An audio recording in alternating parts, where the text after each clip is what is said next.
আশঙ্কায় সত্যি হলো।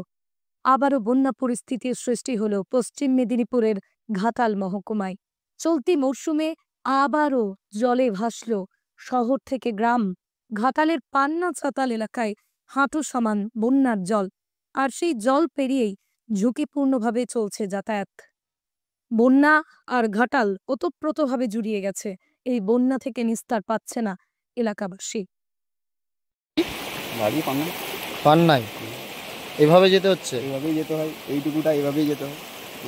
প্রচন্ড তো জলের স্রোত। হ্যাঁ, জলের স্রোত তো হয়েছে। জলের স্রোত এখন কদিন মনে হচ্ছে এরকম থাকবে? এখন মনে হচ্ছে থাকবে, সপ্তাহ দুয়েক তো থাকবে এরকম থাকবে। এভাবেই যাতায়াত এভাবে যাতায়াত হয়, রাস্তায় শিলতা পড়ে যায়, হড়কে মানুষ কিছু পড়ে, এইভাবেই রয়ে যায় জলে।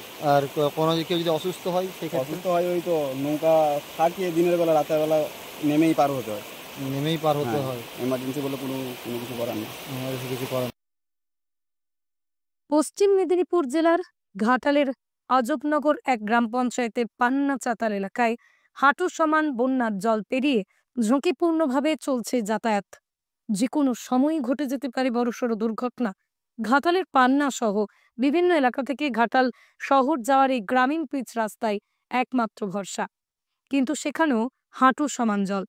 হাঁটু সমান বন্যার জল পেরিয়ে যাতায়াত করতে বাধ্য হচ্ছে স্থানীয় বাসিন্দারা। এই গ্রামীণ পিচ রাস্তাটি ঘাটালের পান্না চাতাল সহ বিভিন্ন এলাকা থেকে ঘাটাল শহরে যাওয়ার একমাত্র ভরসা। বন্যার জলে রাস্তাঘাট প্লাবিত হওয়ায় সাধারণ মানুষের জীবন দুর্বিষহ হয়ে উঠেছে। এমনকি নৌকা ডিঙি করেও যাতায়াত করতে হচ্ছে অনেকের। বন্যার জলে প্লাবিত হওয়ায় স্থানীয় বাসিন্দাদের জীবন দুর্বিষহ হয়ে উঠেছে। তাই দ্রুত এই এলাকায় বন্যার জল কমানোর ব্যবস্থা করা দরকার। বৃষ্টি ও বিভিন্ন জলাধার থেকে জল ছাড়ার কারণে গ্রামীণ এলাকার চাষের জমি, রাস্তাঘাট, শিলাবতী নদী জলের তলায় চলে গিয়েছে। বন্যার আশঙ্কা তৈরি হয়েছে ঘাটালের মনসুকা, চন্দ্রকোনা সহ আরও বেশ কিছু এলাকায়। পাশাপাশি বিভিন্ন এলাকায় জল বাড়ায় পুরসভা এলাকাগুলিও জলমগ্ন হয়ে পড়ছে আস্তে আস্তে। শিলাবতীর জলে কেঠিয়া খাল উপচে এলাকায় ঢুকে পড়ছে জল। চন্দ্রকোনাতেও একই পরিস্থিতি তৈরি হয়েছে। এদিকে ডিভিসি ছাড়া জল মিশছে রূপনারায়ণে। এর ফলে সাধারণ মানুষের জীবনযাত্রা চরমভাবে বিপর্যস্ত হয়ে পড়েছে। নদীগুলির জলস্তর বিপদ সীমার উপর দিয়ে প্রবাহিত হচ্ছে। এর ফলে বেশিরভাগ এলাকাতেই বন্যা পরিস্থিতি তৈরি হয়েছে। জলের কারণে মাঠের সবজি নষ্ট হচ্ছে। রাস্তায় এতই জল যে সাইকেল নিয়েও যাতায়াত করতে পারছেন না মানুষ।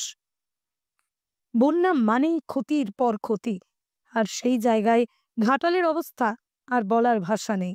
এখন এই পরিস্থিতিতে মুক্তি দিতে পারে একমাত্র আবহাওয়ার উন্নতি, কিন্তু আকাশের মুখ ভার, মেঘ সরে রোদ ওঠার নামগন্ধ নেই।